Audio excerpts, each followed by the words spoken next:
Matchday 2, in theory, should have been a good game indeed.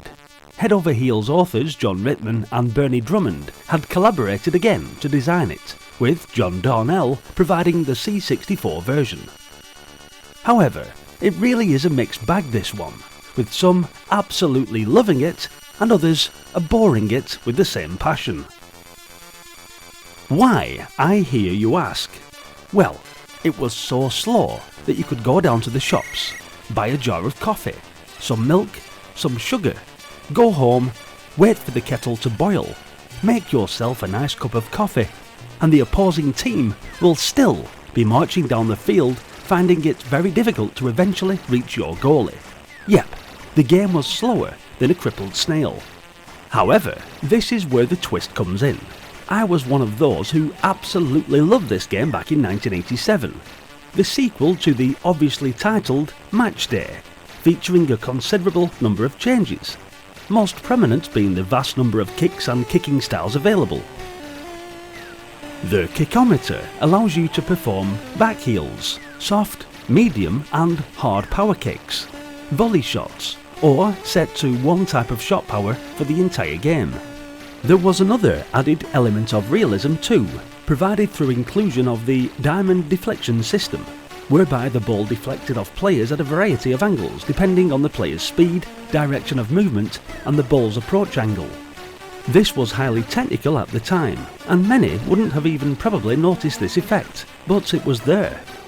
The comprehensive menu allowed you to select a human or computer goalkeeper, different skill levels, the degree of game sound, length of play in real time, with a choice of 5, 10 or 15 minutes per half. Also, team tactics, where you could assign the AI to be offensive or defensive.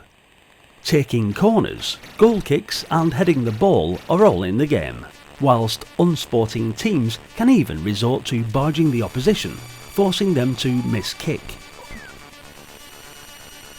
So the tackling system was already better than it was in one of my favourite C64 football games, International Soccer for example. Fouls are not catered for, so overzealous challenges remain unpenalised.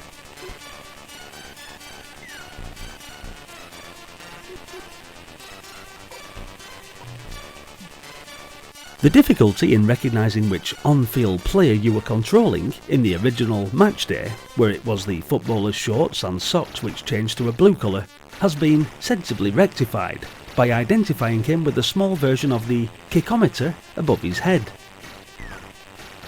The Commodore version of the original, however, was very poor and only ever appeared on the They Sold a Million 2 compilation, as far as I am aware. I never once saw it on an individual cassette. Admittedly, it's less spectacular than, say, Gary Lineker's Superstar Soccer, but far more satisfying to play, as scoring goals really does need some work, and it can take some time to get a good enough strategy together in order to get that goal. The niggles about the game diminish as you play it, but are nevertheless annoying. The slowness of the player's movement and the glitches which occasionally cause the ball to disappear. The kickometer is a great idea and allows a skilled player to put together some really intricate moves.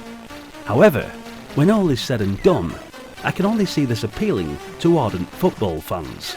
It's just too much like football and not enough like an arcade game. It's up to you to decide whether that's a good or a bad thing.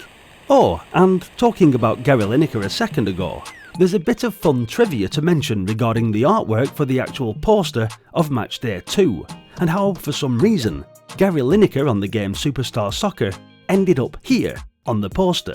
But instead of me telling the story, why don't we listen to it from the man himself, John Rittman? It could only happen in the 80s, eh? What would happen was I would finish a game and I would drive up to Manchester, hand it over to Ocean, the final master, and on the way back I would call in at Ludlow and go and visit Crash and Zap. And it was on that second Matchday game that I came out more or less simultaneously with Gary Lineker's Superstar Soccer. Now Bob Wakelin, who did all the artwork, when he did live action figures, particularly football, he would go and buy some magazines, and he'd simply find an action-packed picture, he didn't care who it was of, and he would use the positioning to create his artwork. And this was when, at the visit to that crash office, that I discovered, to my horror, that as I was shown Gary Lineker's Superstar Soccer by Zap, I believe, they took me to show it on the computer, and they had an advert for it, a poster hanging up on the wall. And I looked at it and I thought, oh my God, he's used Gary Lineker as one of his models. And it was on the cover of Gary Lineker's Superstar Soccer and on the cover of Matchday 2. Obviously it was just different colours because he'd painted over it. It hadn't used the same shirt colours. And apparently nobody else realised. I was shocked that nobody realised, but it's never been mentioned to me. Absolutely never. I didn't say a word, I just kept stum, thinking, oh my God, I hope I don't know it. Thanks for watching, guys. Hit the like button if you enjoyed the video, and do be sure to let me know what you thought of Matchday 2 in the comments. Check out the video description for links to more football games, and if you're enjoying the nostalgia, then subscribe to the channel so you won't miss any upcoming videos, where we revisit more classic Commodore titles. Hope to see you all in the next one. Until then, bye for now.